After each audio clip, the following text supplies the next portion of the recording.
Chapter 6. Logical Fallacies. Traps for the Mind. The thinking person's survival guide to dodgy arguments. Logic is like a sturdy bridge. It carries us from questions to answers without plunging us into the murky waters of nonsense below. But logical fallacies? They're the trolls under that bridge, waiting to trip us up with deceptively appealing reasoning. Fallacies are the sneaky traps of the intellectual world, designed, sometimes unintentionally, to make bad arguments look good. If you've ever heard someone argue that climate change isn't real because it snowed last week, congratulations, you've witnessed a logical fallacy in action.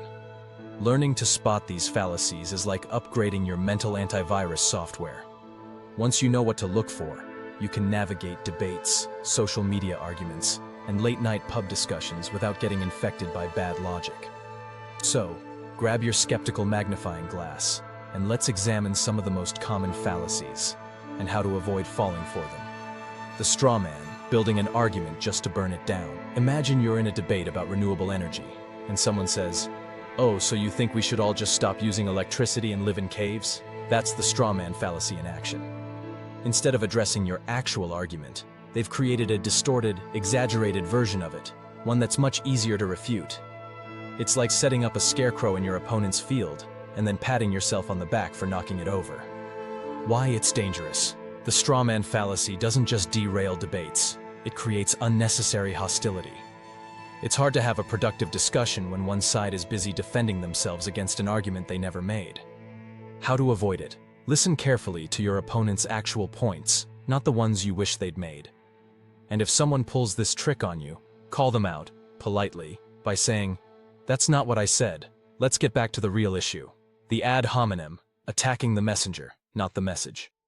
If you've ever been told your opinion is invalid because of something unrelated, like your hairstyle, political affiliation, or that embarrassing karaoke video from last Christmas, you've encountered an ad hominem fallacy.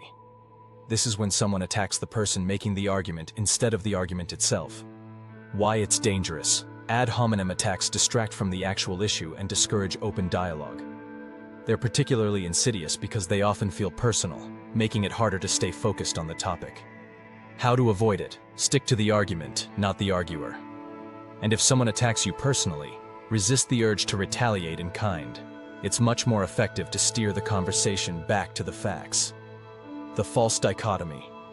When life isn't black and white. Either you're with us or you're against us. Sound familiar? That's the false dichotomy fallacy, also known as the either-or fallacy. It presents two options as the only possibilities, ignoring the vast gray areas in between. Why it's dangerous. This fallacy oversimplifies complex issues, forcing people into unnecessary extremes. It's the logical equivalent of asking, "Do you want vanilla or chocolate?" when there's a perfectly good strawberry option sitting right there. How to avoid it.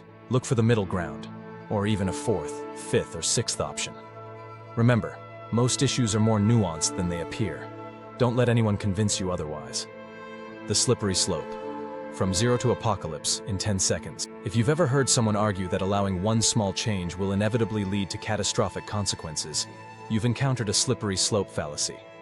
For example, if we ban plastic straws, the next thing you know, we'll be living in a dystopian straw-free wasteland.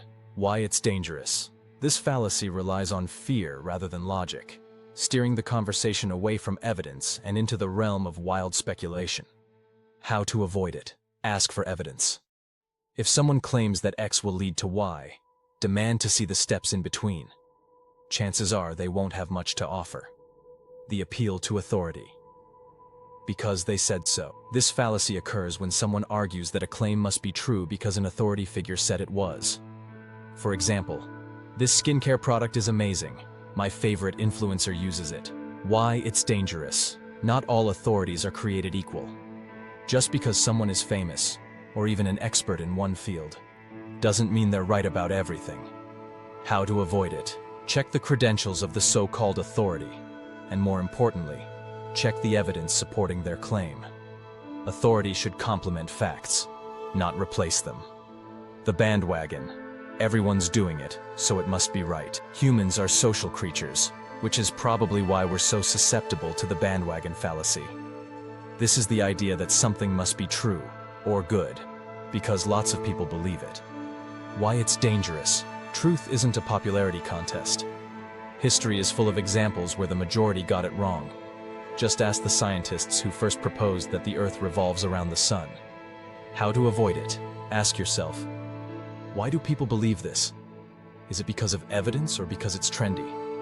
Popularity can be a red flag, not a green light. Why logical fallacies are so tempting. Logical fallacies are like junk food for the brain.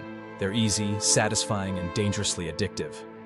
They let us feel smart without doing the hard work of thinking critically. But just like junk food, they come with consequences. Relying on fallacies weakens your arguments, damages your credibility, and leaves you less equipped to navigate the complexities of the world. How to be a better thinker. The first step to avoiding fallacies is recognizing them.